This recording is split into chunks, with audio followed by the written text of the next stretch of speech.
Welcome to Standard Chartered Money Insights, a podcast series by Standard Chartered Bank that brings you market views and insights on the go. Welcome to Cut to the Chase.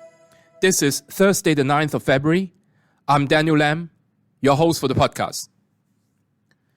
It's been a busy time for me, and it's going to get busier as I prepare myself for the arrival of my second child in a few months' time.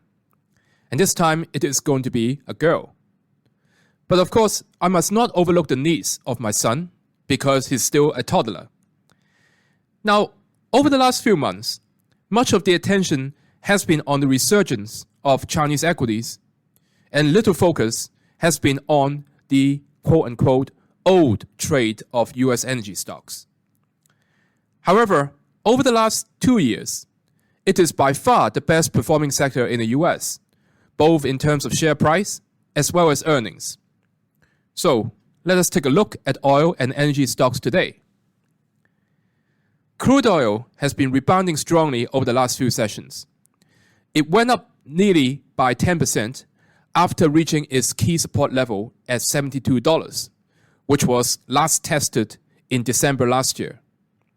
This also coincided with the start of the additional cap on the price of Russia's fuel exports, which is likely to take away about 600,000 barrels per day of diesel supply.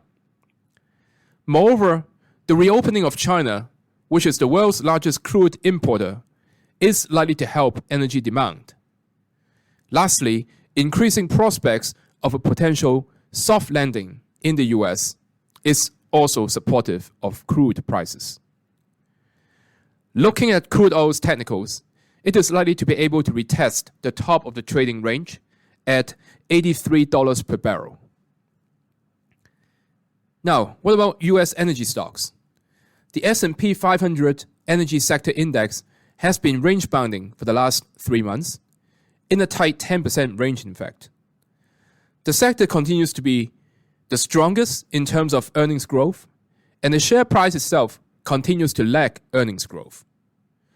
Companies in the sector has been taking advantage of the strong crude prices over the last 2 years to pay down their debt and to improve their interest coverage ratios.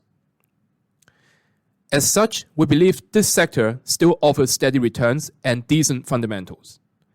Investors should consider buying the S&P 500 Energy Sector Index at the lower end of the trading range, which is roughly 5% lower from the current spot price.